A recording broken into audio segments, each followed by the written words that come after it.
Coming up on Good Journeys with Ben Veal. I was rejected with like viciousness, in that it wasn't, oh, we're not looking for this kind of thing right now. It's like, no, nobody's going to read this. Nobody's going to buy this for their child. This is a shame. This is a stigma. You shouldn't be talking about this. Those are the kind of things that people were saying to me. But I didn't get down about it because I'm living this, right? I live the hardships. I live the many experiences of joy and love that happen every day. So I know, because I'm living this and because I'm also the target market of which we're reaching, it was a no-brainer to then just say, you know what, F you, and I'm going to do this.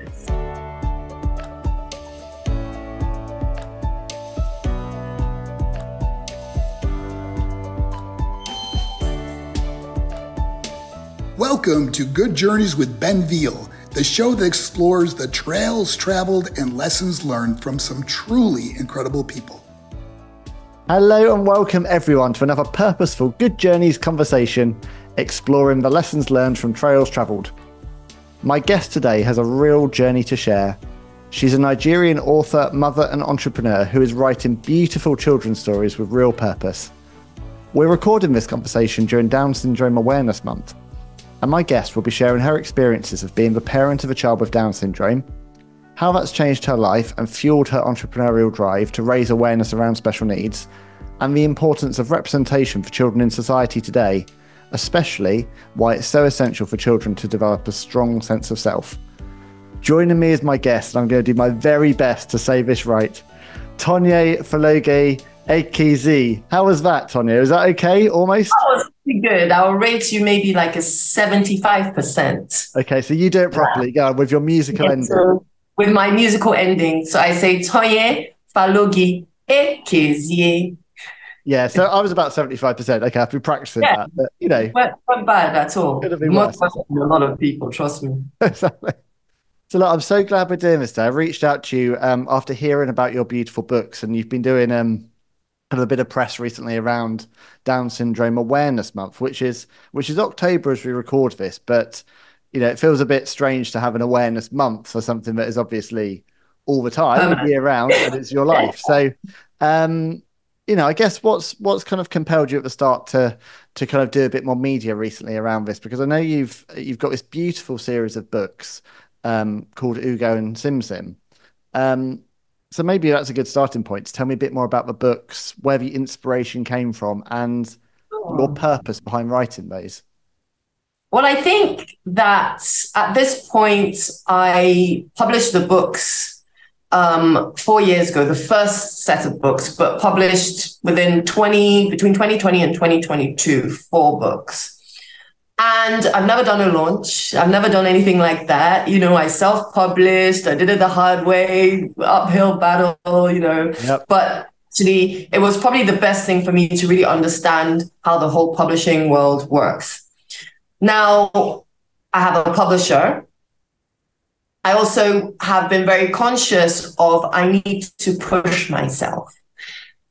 You know, I never thought that I would be spending my life advocating for children with special needs. If you told me 10 years ago, this is what I've been doing, I thought you would have lost the plot. You know what I mean? I'm like, what would I be doing? Why would that even be a thing I'd be doing? Yeah. But life has necessitated it. Is that even a word? Necessitated. I've made it up, people. Necessitate. Yeah. Oh, I said necessitated. I'm just adding the Niger factor in.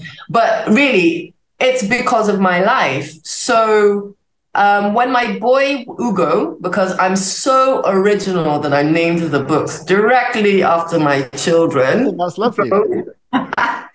Who is the boy character and also my son, and Sim Sim, her name's actually Simone, but we all call her Sim Sim, and that's my daughter with Down syndrome. And it really all kind of began with a conversation with my son, an absolute fail of a conversation. I did so badly. And he was basically asking why he was excluded from playing with his sister and the people that came to play with her every day. And I had to explain, okay, I know it kind of looks like play and it is play, right? But it's actually because your sister has something called Down syndrome. Mommy, what's Down syndrome? Down syndrome is when you have an extra chromosome on the 21st. Mommy, what's chrysomosomal? And I was like, okay, Tonye, you really have to think about this. He's just turned 5. How do I break it down? And I just confused him even more. And it was on that kick up the behind to say, I actually need to help him understand what is going on. How do I explain it in a way that a toddler, children are very visual. How do I break that down for him? I've been reading to them since I was pregnant with them. And so there's always books that they can pick up around the house. So I said, okay, let me go and find some books, some great picture books. And in my head, I thought, oh, wow, I'm going to find the most amazing things. And yeah, I found absolutely nothing. Like when I say nothing, it was like crickets of anything that had us. There was no representation of a Black family, let alone start talking about the special needs aspect. No Black character with Down syndrome. Nothing that could speak to our environments, that could speak to us as a family.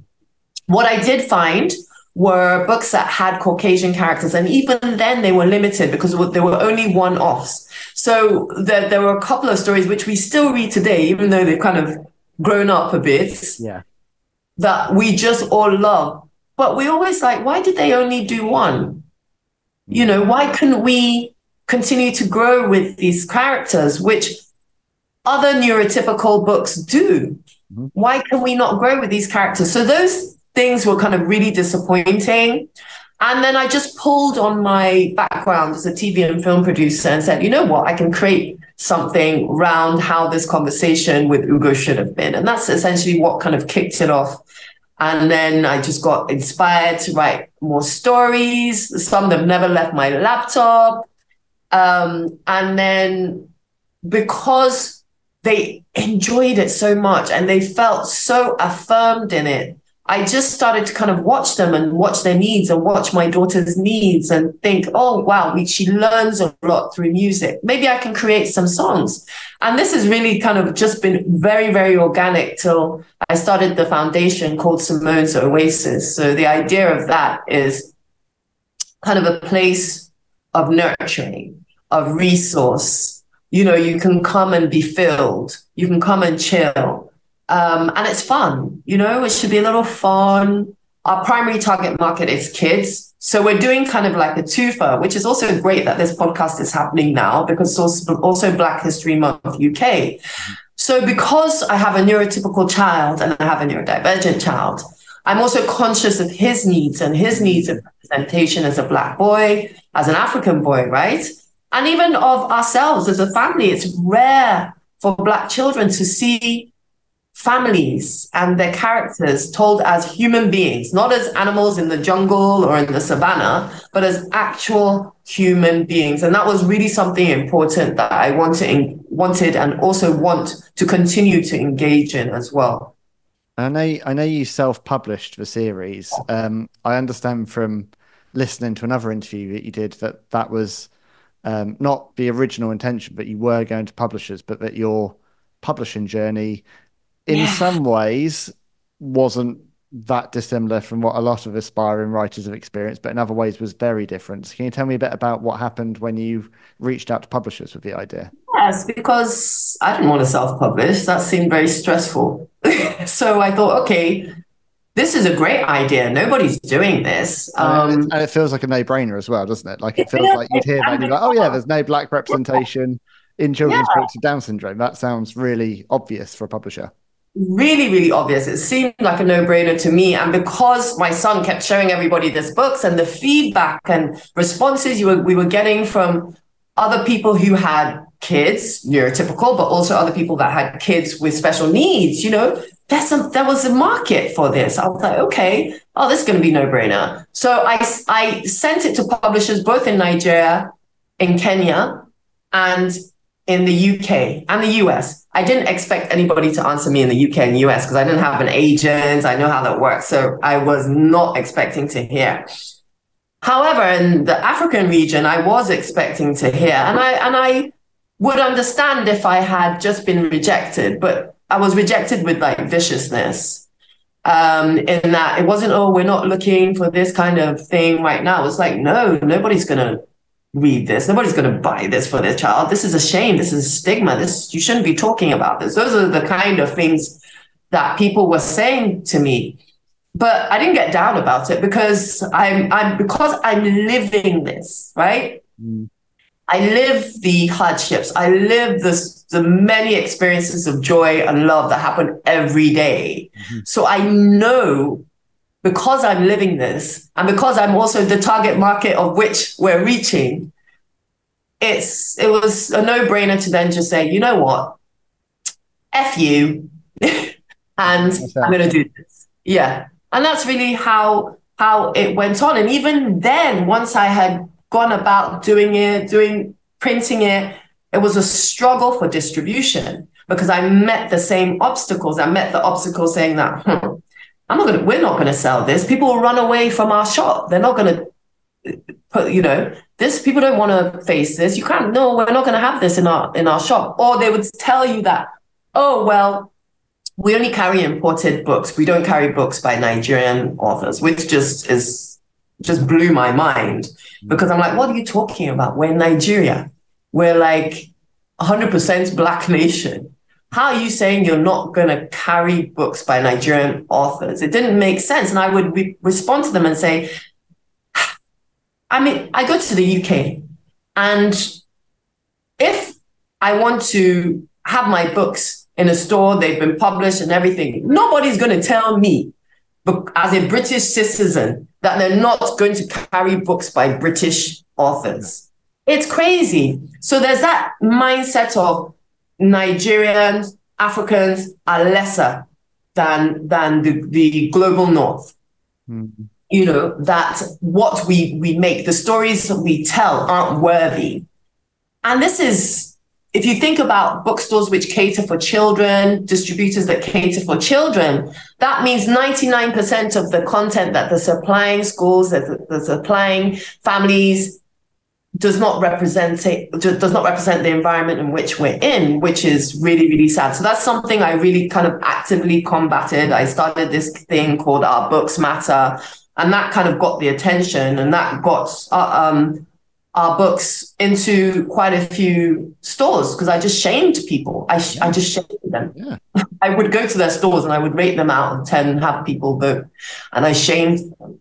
And I think also being a founding member of ACANE, which is the Association of Children Authors and Illustrators of Nigeria, and pulling together other people who are in this same space doing quality work, and we coming together to form this association, which means we move as a group. If I'm going somewhere, I'm always like, guys, I'm going here. I'm going to take, the books. I'm going to let them know that even though they're accepting mine, there's a whole bunch of other quality stuff. When we're doing panels, we want to invite, ACANE members and things like that. So there's this community of which we are able to move forward together, not just me on my own.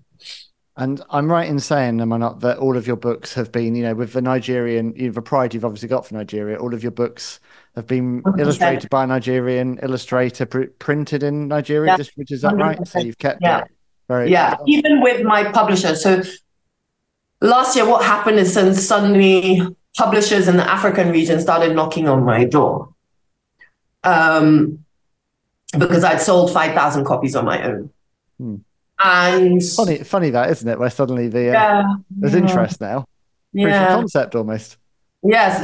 So that's what I realized I've had to do, is do a proof of concept. Which is, as I said about your experience, that is prevalent within the publishing world, unfortunately. I mean, you face a different obstacle, but I think most aspiring writers will have experienced the same thing. But unless you've got a name, you're already seen as an influencer and you're established on social media already. Publishers don't want to take risks on new authors anymore. It's sad. Definitely, and definitely not in the children's space either.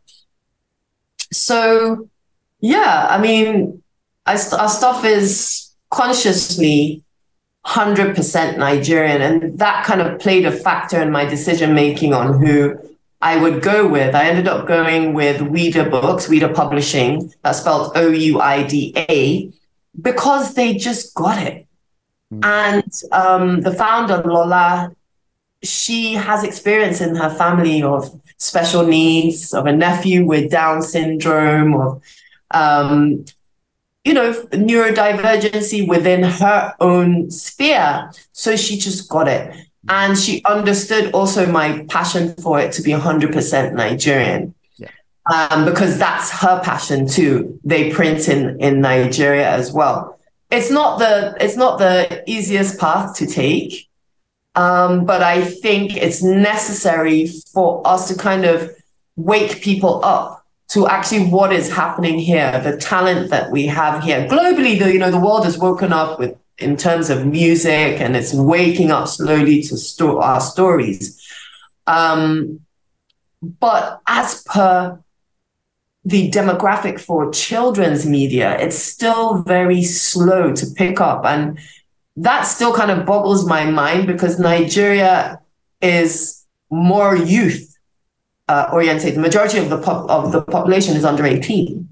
And that must have such a big impact on, I talked about it at the start in the introduction, but sense of self. Like, obviously I've got, my two boys have grown up with a plethora of books and magazines and TV shows and films of children that look like them. Mm-hmm. And it must be so strange to grow up in a world where actually that isn't what you're seeing played back at you. Most definitely. I mean, I grew up a very privileged background. So I had one foot in Nigeria and one foot in England. I went to British boarding schools from the age of 6 to 18, but my parents never came to the UK, like, to live. So we'd come home to Nigeria during the holidays, and during term time, we were in boarding school in the UK. So I had an interesting kind of two sides growing up, which was kind of a blessing, because I was always very conscious of where I come from, of Nigeria, of our roots, of our family, of that Blackness, that Africanness, that Nigerianness on the one hand, but being able to navigate a system where often I was the only Black girl in school, or me and my sisters were the only Black girls in schools. You learn to code switch, you learn to adapt. You don't take things so personally when teachers tell you, oh, you speak very well, or people start touching your hair without permission. And those things I was dealing with from the age of 6. But what it has taught me is that I can walk into any room, whether it's mostly male, whether it's mostly white, whether it's Black, wherever. And I believe, I know I have a right to be there. It's, if I go to Japan and I'm the only Black person, so what? That's how we were raised. We were raised to say, no, we are strong, we are Nigerian, and we should be proud of where we are. But also what that did in terms of this journey has been very interesting, because I always say my daughter was the first Black person with Down syndrome I'd ever seen. I never knew Black people could have Down syndrome. And people kind of are taken aback by that initially, and then they start to think. Mm-hmm. And they're like, oh, actually, wait, I may have only just seen one. Oh, I've never seen one. For example, in Nigeria, I never saw a person with Down syndrome because of the stigma, the prejudice, the discrimination. People fear being ostracized, so we never saw them. It's still rare to see them now. So I never put the two together. I knew Down syndrome existed because when I was in the UK, I was seeing white kids with Down syndrome, Caucasian kids with Down syndrome, either in the media or in real life. Still pretty rare though, isn't it? I mean, Yes, it's still, there is more representation of Down syndrome in the media, but yeah, it's still pretty rare, it's to be still honest. it's still very rare. And that just kind of emphasizes even more the need for these conversations, the needs for representation through media. And I'm very for mainstreaming our stories. I don't believe we should be operating in a little corner, just telling ourselves within this community that, oh, great stories, great stories. No, the whole point is that our stories should be mainstreamed, whether they're books, whether they're podcasts, whether they're cartoons, whether they're films, whether they're documentaries, they should sit on these mainstream platforms. And something interesting has been happening the past couple of years. If I take the example of Netflix with A Good Doctor, with two shows I absolutely love, but are very, very Caucasian, which is Love on the Spectrum and Down with Love. The Down with Love is like Love on the Spectrum, but it's with young people with Down syndrome. And they're just so sweet and so engaging and so interesting to see these young people navigate their adulthood and navigate relationships and dating. And these topics are really sensitive. Yeah. You know, people don't want to think about people with special needs, with Down syndrome, with autism having relationships and getting married and having children. What? They just can't think of those things. And I think it's so important to mainstream our stories because our kids, right? Your son, Ben, my daughter, they deserve the seat at the table. They deserve their own voice to advocate for themselves, to speak up for themselves, for their equal rights, to equal access, for equity. And for me, in my opinion, storytelling is the best way to do that. I agree. And it's interesting because, I mean, I feel very grateful that my son has grown up in an era where neurodiversity is more understood. So whilst it's been very challenging for him at times to know that he has the label of autism, and he's found that very hard at times, especially when he first got the diagnosis, I also feel very blessed for him that he's got a life where he can actually has a framework to understand, because I'm neurodiverse.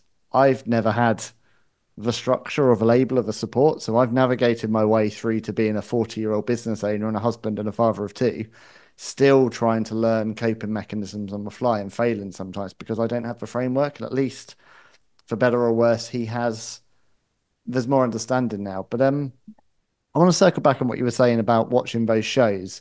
Obviously, a lot of this is lived experience, and you've lived life now as mum to Sim Sim, and you've learned a lot about Down syndrome through the reality of your life.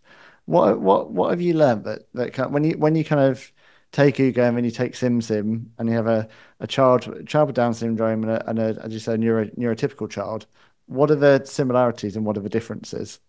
I mean, obviously you've got a boy and a girl as well, so that's another dynamic entirely. You know? Yeah, the whole boy girl thing. Yeah. I think firstly, as a common thing, it's just kids just want to be loved. You know, that's really what it boils down to, whether your child is the smartest child in the room or not, whether your child has a special need or not. They're human, and all of us just want to be accepted and we want to be loved. And that is at the very core of everything. And then the other stuff gets built on top. I think what the journey of being a parent to Sim Sim has taught me and also helps me in raising my son as well is that just to love your child where they are, just as they are. Mm-hmm. Everything else is, extra. Mm-hmm. So that's really the focus, just to accept and love your child where they are. They develop, they change, but you just have to love them. And then that opens up a window for communication, right? So my son he'll be 11 next month, and he's really entered his kind of tween / teen phase. So annoying. Lots of Oh my scolding. God. Oh, it's lots of kind of, what do we call it in therapy? What do we call it again? It's called I'm losing the word in my head. I call it back chat. That's what I get. Yes, loads of back chat. Yeah. And I'm like, boy, you know that we're Nigerian, you know that we're Africans. We don't do that. Yeah. We don't do that. So respect yourself. We don't talk back to adults. We don't talk back to parents. Respect yourself. When you come down in the morning, you say good morning to everyone. If I'm talking to someone or your dad is talking to someone, you wait till we're finished. And then you can say what you want to say. So it's kind of reaffirming those boundaries. And he thinks, oh, it's so unfair. And, oh, we hate him or not. And I always affirm, like, number one, I love you. You are my number one. You are my son. You are my firstborn, which is a big deal in Nigeria. Your first is a boy, is kind of a big deal still. And I always affirm that, no, I do this because I love you. You cannot go out into this world and disgrace your name. It's just not how we're raising you. When you step out of the house, remember whose child you are. There will, and now he's in senior school. He just started senior school, year 7. So it's new. Less. We are exactly the same life stage. Yes, exactly. Conversation. Yeah. And there's already been a couple of incidents, but he's told me how he handled it. And I was so proud because I was like, oh, you mean all that stuff you actually listening and you were actually implementing? Oh, God, dude, thank you. God is good. I was so happy because you think they're not listening. You have to keep going and keep going and keep going and keep going because all that mumbling under the breath, moaning and complaining. I'm just like, wow. But the same point in that is I did give birth to my dad. Like, his personality is my dad's personality. Mm-hmm. So he's always had that grumpy old man spirit. Even as a baby, he was a grumpy old man baby. So we're kind of used to it, but trying to just tell him to remember the glass is half full. Yeah. Affirm yourself. When you're feeling down, counteract it with positive affirmations. He gets so annoyed with me that I make him do these affirmations every day. But at some point, they're going to be in there. So I'm going to make you do it every day, just like I make him do his 20 push-ups every day. And with Sim Sim, it's also that, when kids have special needs, there's this tendency to give them everything they want. There's this tendency to just spoil them a little bit. And we don't adhere to that in the household. Our motto is that we need to keep challenging her. We need her to understand what the right things to do. She can't get away with things just because she looks cute, which she does, and just because she knows how to look at you and do whatever she's going to do, which inside you're like, oh, this is so hard. But you're like stern-faced. Yeah. And you're like, no, Sim Sim, go and do this now. But if you want your iPad, first you have to go and do this. And she will look at you and she will look at you with hands on hips and everything. And I'll look at her right back. And then she realizes, oh, yeah, let me go and do this thing so I can get what I want. Well, the reality is, that she's going to enter a tough world, don't you? Exactly. You've seen the challenges and you're preparing her, aren't you? Same as you're preparing her son. Same as I'm trying to prepare my boys. That the world is not going to treat them with the kindness and the love that we give them. Well, this is the thing. My attitude is the world doesn't owe us anything, right? So if we want anything, I've got to set her up in the way to be able to overcome both of them, not just Sim Sim, Ugo as well. They have to have an attitude of being able to face challenges and overcome challenges and obstacles and understand that they don't have a right to anything. Yeah. And nobody anything. How do your kids feel about being the stars of your They love it. books? They love it. Even now, my son, I thought by now he'd be like, oh, God. But when I showed him that article in The Guardian UK and they used that picture of them, like big, he was so chuffed. He was just so happy. He told all his friends, he told people at school, he showed them everything. And it still reminded me that he is just this kid. Yeah. You know, he's growing up, but he is still just this little kid. And he's still so proud of that. And he understands, because when you're the neurotypical sibling, there's kind of an unwritten understanding that you have a responsibility with your sibling, and this responsibility is lifelong. Mm. So sometimes I just think, gosh, he has a lot on his shoulders. I try to shield him a lot from it, but he is understanding, and it's made him very good with other kids, to very kind of emotionally intelligent, can read subtleties, you know, can understand when someone is struggling. And when there are younger kids around, he just takes care of them. Before I know it, he's gotten them a drink, he's gotten them a snack. Are you okay? You know, and he sorted everybody out. And I'm just like, wow, this kid is amazing. But he's somehow conscious of his work with his sister. But at the same time, this is why we work with her every day. This is why we push her. This is why we challenge her, because the goal is for her to be independent as possible, so she can be, you know, in daily living skills, be independent, be financially independent, because she'll have her own career. She kind of has one already. And so that way the burden is reduced on him, but also she can just live her life as best as she wants, you know, live her best life. Yeah, absolutely. And I think one of the challenges with a neurotypical sibling in that scenario is that they do, obviously, as you say, they kind of take on this care or responsibility, which is an awful lot to take on. And if you're not careful with managing that, can breed some real resentment. It sounds like you're walking that tightrope very well. But, I mean, is your intention that, like, the books will, as the years go on, the books keep carrying on as they get older, and you journey with them through your art? So if you notice on the new book, you know what? Should I bring out a new and old one, and then you can kind of see the. Please do. So this is kind of the original. Yeah. And you can see they kind of look quite young in this. I loved the illustrations and everything, but you know, my publisher and I really had conversations about the new ones, and I wanted illustrations that were more fluid, felt like they were moving, and I wanted to make them a little older, and we kind of agreed. So now, look a bit older. Yeah, still kids, but a bit older. And I think this is where I'm going to keep them. I want to continue to look at the stories from, you know, that kind of 8-year-old perspective. Yeah, because you're also thinking where your audience is, aren't you? So you need to reach a new generation of younger children who need to see them. So if they grow too old, then.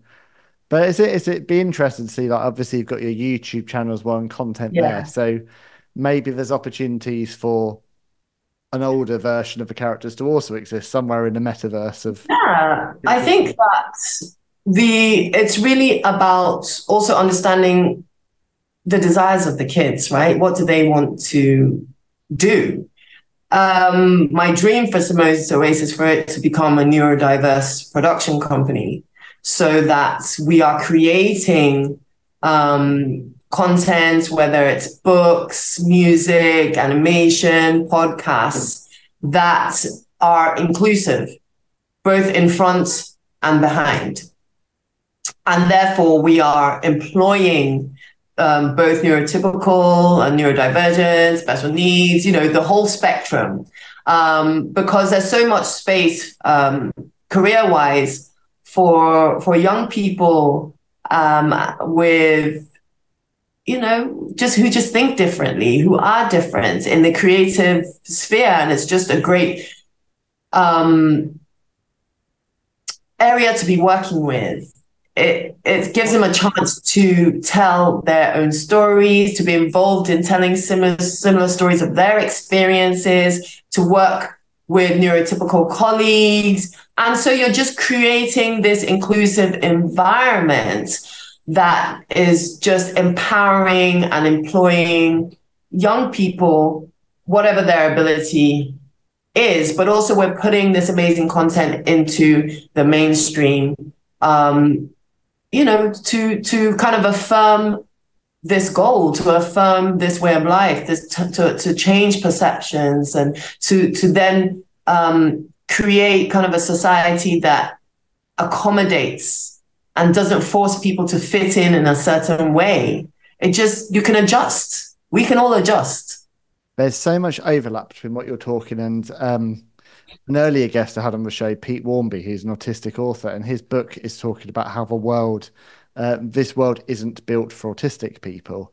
And it's fascinating because I go back and I think back to the things I was taught as a teenager about finding work. And it was about meet someone with a strong handshake, look them in the eyes, hold their attention, things that I find very, very difficult to do for long periods of time.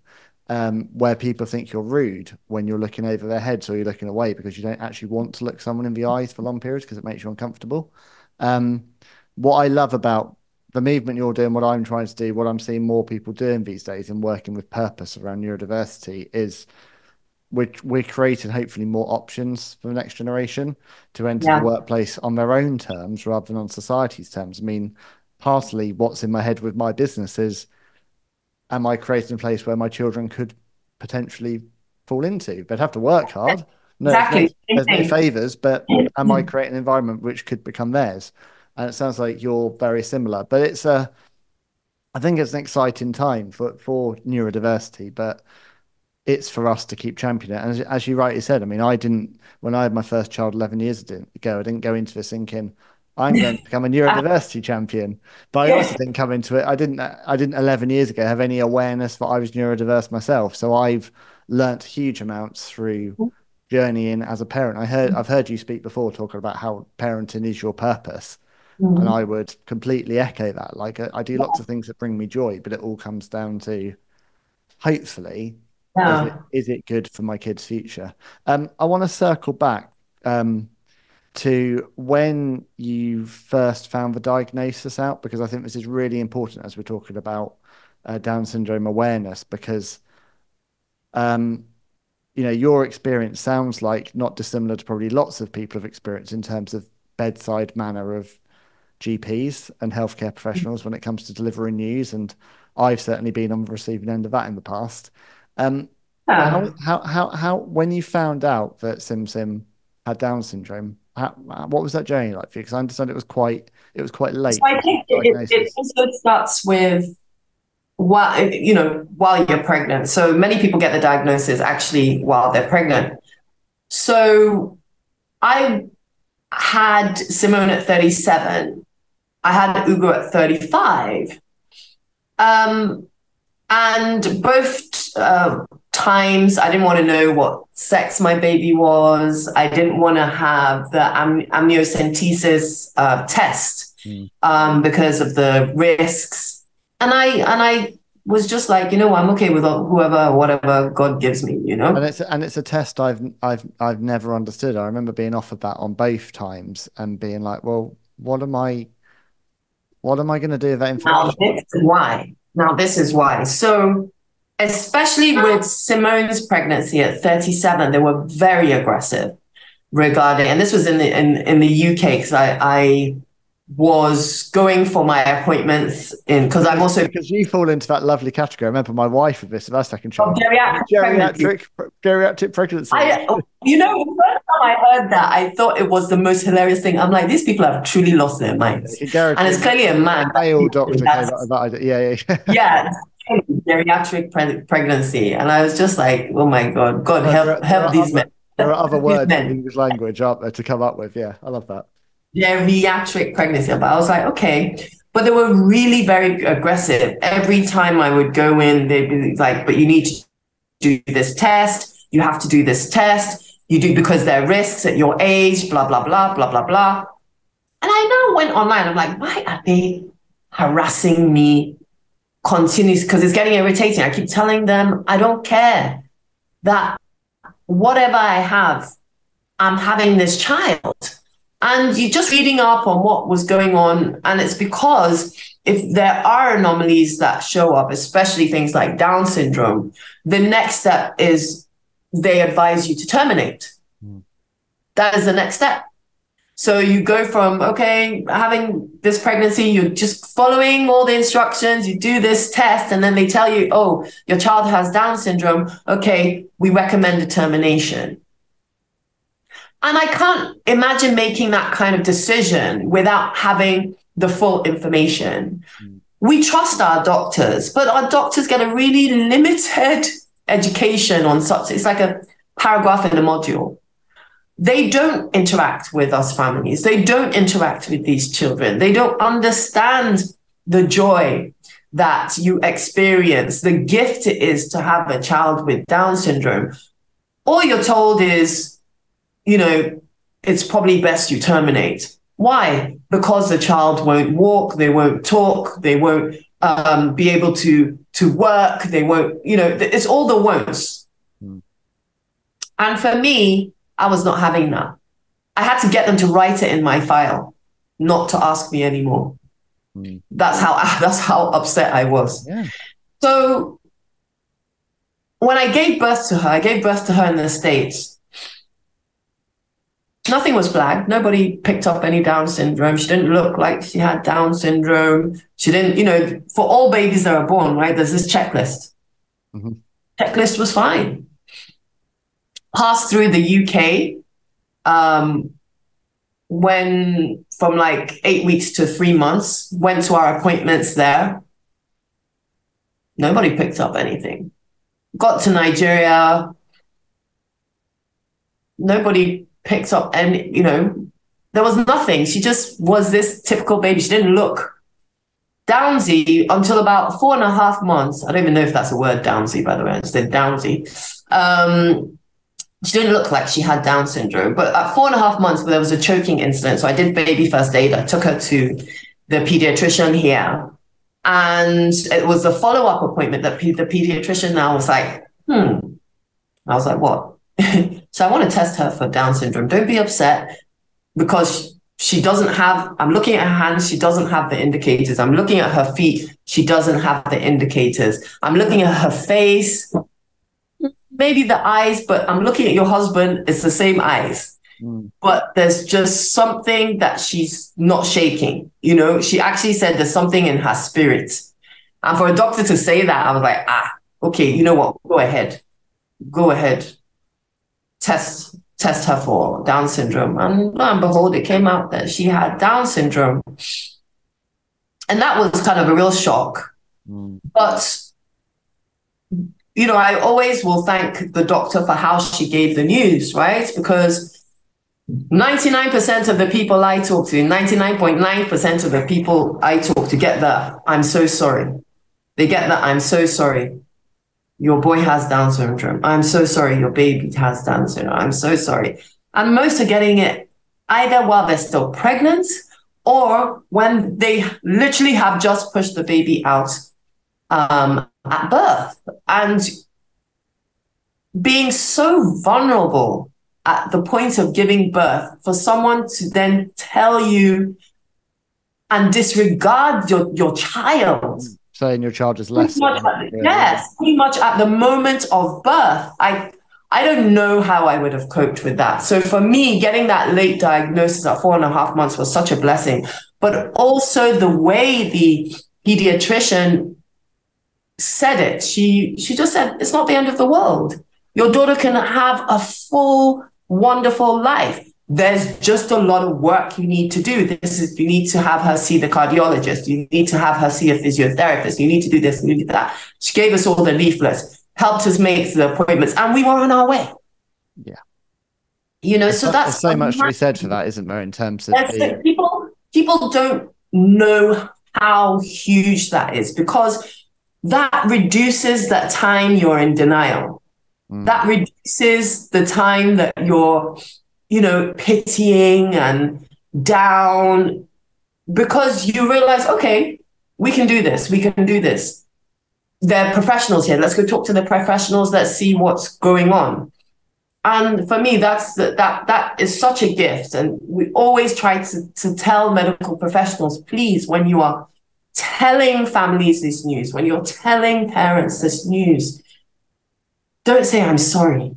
First of all, they just had a baby. Congratulate them that they had a baby. Then give them the diagnosis and then give them steps of things they can do. Yeah, and that mirrors my experience of learning, that my son was autistic and how that was presented, and all the hoops we had to go through to get that diagnosis. When actually there are so many incredible strengths to my boy, which are fueled by. I hate falling into the whole kind of neurodiversity as a superpower bracket, because he's also got many, many challenges that others don't face. But he does have a unique way of interpreting things, and I'm seeing this more as he walks into secondary school. He just has a real honesty and integrity about him, which a lot of his neurotypical peers don't possess.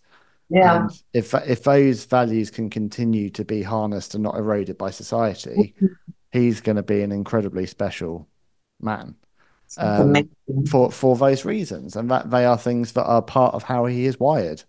And that's just how he naturally is in this world. And he'll probably watch this back in 10 years and cringe at what I'm saying. But, I'm very proud of the man he's becoming, because I know how hard he's having to work, and I know how society is not really helping him along that journey that much. Before we go too much down that rabbit hole, and also conscious of your time, but I want to ask you about something that cropped up in an interview, because it's really interested me.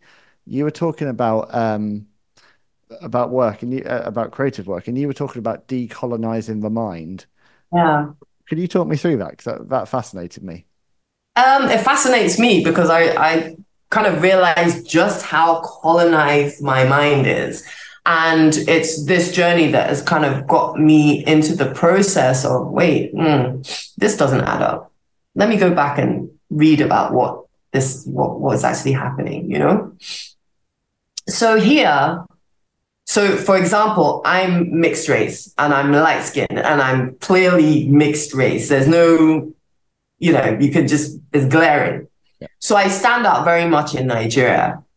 In fact, probably every day I walk out the house, someone says to me, Oyibo, Oyibo. Now, Oyibo means whitey. Right.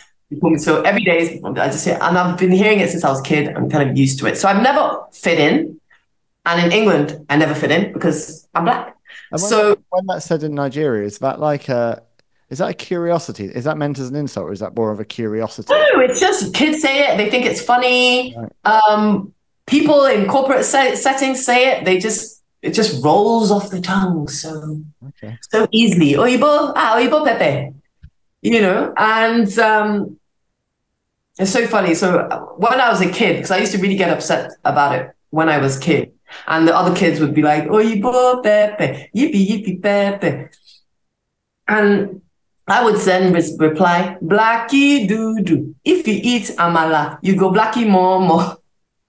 So there's this whole thing built into the culture about the lighter, the writer, the whiter you are, the more esteem you have, the more people regard you, the closer you are to whiteness, it's just assumed you're better.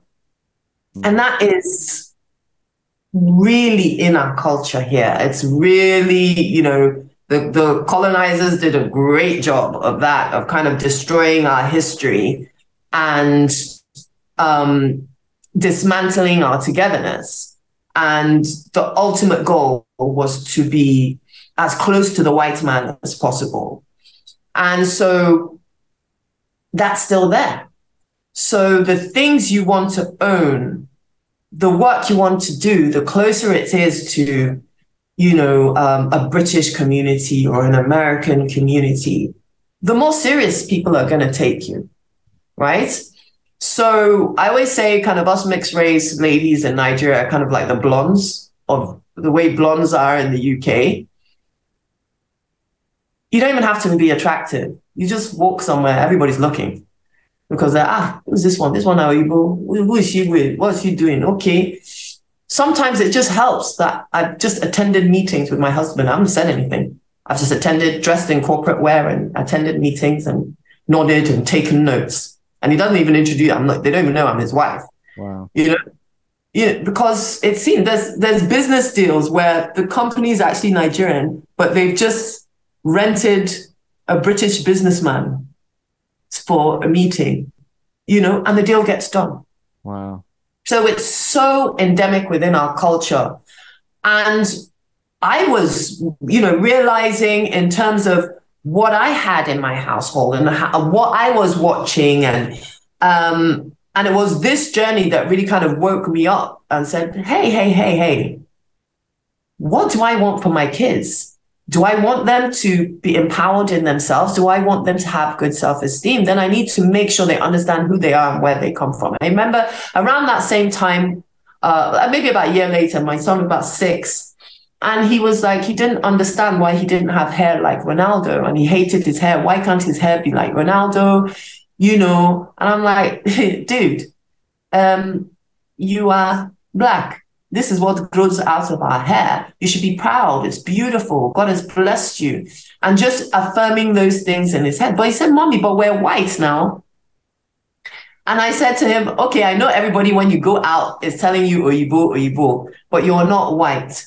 Okay? Your father is a Black Nigerian and your mother is also a Black Nigerian with some mixture in there.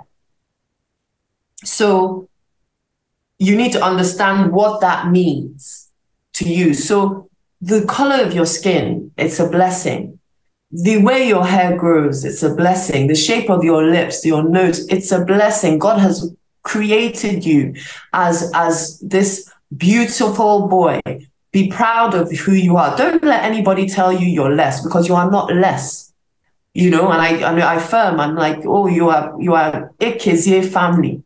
And you are also from the line of the Faloughi's. We just affirm those things so that when he does go out later and maybe he does schooling abroad, he's not going to feel diminished in who he is. And I think an easy way, and it's kind of like a thing I give kids when we do the storytelling workshops, is I say, go home, bring down your books.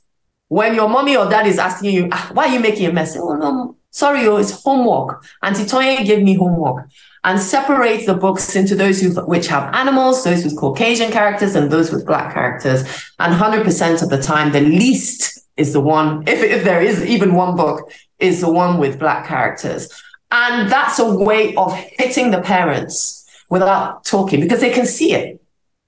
They can see it right there, and that kind of gives them a jolt. And your child then requesting, Mommy, please, I want more books that the characters look like me. And when we get that affirmation back from a girl who I did a workshop with maybe 3 years ago, her mom reached out to me and said, thank you.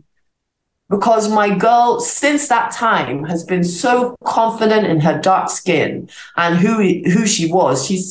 She was someone I paid particular attention to in a workshop because I could see it.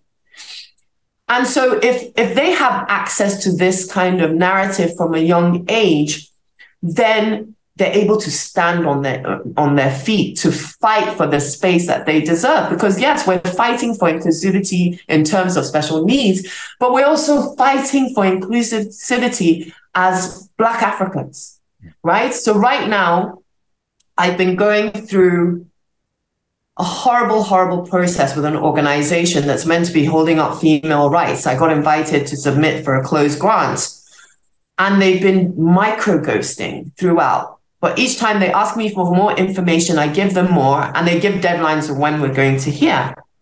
And it's been like this since January. Only for me, in a roundabout way, just to be disrespected. And one of the colleagues just telling me when I now called and to follow up to say that no contact means a decline. And I'm like, but that doesn't make sense with everything we've been going through. And that if I continue to kind of ask questions, like I've been asking, okay, can you give me feedback? I've been asking about reasons, what's going on with their processes, that they're going to blacklist me. And I just thought, wow, would this be happening if I was not Nigerian? Would this be happening if I was not African? Because even just kind of the tone and well, I mean, easily they did it. If I can slightly reassure you on that front, I've never known a time in my life like the last 12 months for professional ghosting. And I know a lot of people running businesses who've said the same. It's a very strange power dynamic that's going on in the world right now, where it seems to be acceptable to intentionally ignore someone to the point of unbelievable rudeness. It's like it just blew my mind because if you're a corporate organization, but you can be a little bit more insensitive, but you're specifically dealing with issues regarding girls, adolescent girls, and I'm going from the neurodiversity and neurodivergent aspect. You know what is going on in this area. Emotion, though, there's a lot of empathy needed. And I'm like, you had just the amount of the inability to reflect and hold themselves up to the standards which we're meant to be, which we're being held up to. It was just really wrong. And that just, I didn't get down about it. I just was reaffirmed in that, okay, God, I can see what you're doing. You've made me this fighter for a reason. And so, well, here comes another fight, because it's so important for us to stand our ground. I'm not even interested in the money. I'm crowdfunding right now. We're going to do this project regardless. But it's so important because most people are through these processes, right? Because I have a foundation and it's a year since I've been started putting down the structure right now. I'm reworking my board.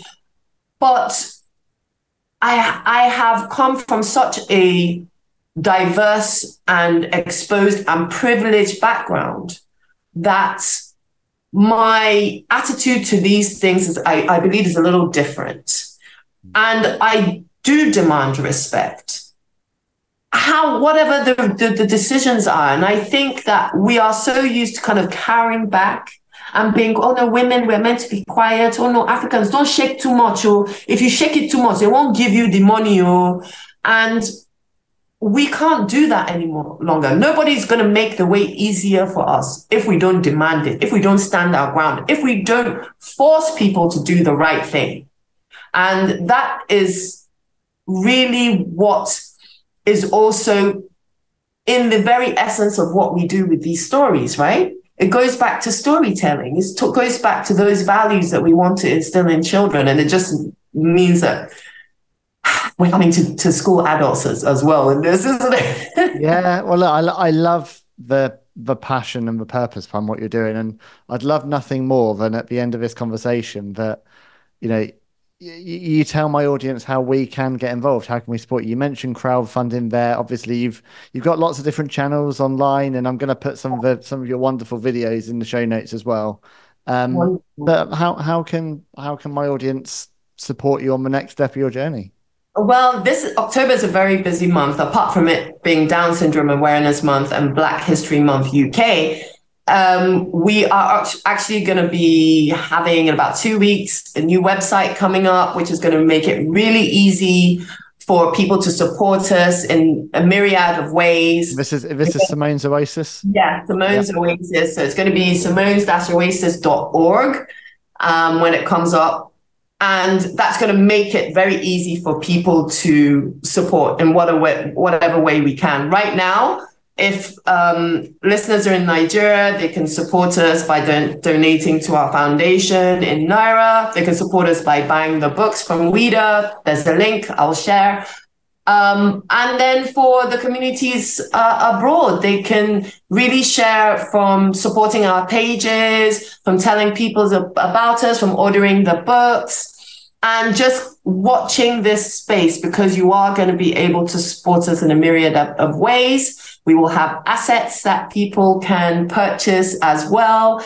We are going to be auctioning some of my daughter's artwork as well to help kind of raise the awareness of how important the creative arts are to the neurodivergent in communication and empowerment, in skills, and just in pure fun too. And what I love about that, because anyone that's not watching on YouTube that's listening to this as a podcast, before we kicked off and went on air, I said, "Wow, Tonye, who's that incredible artist behind you?" And you're like, "That's my daughter's." So I think you got a Byron one over here anyway, because I think her artwork's yes.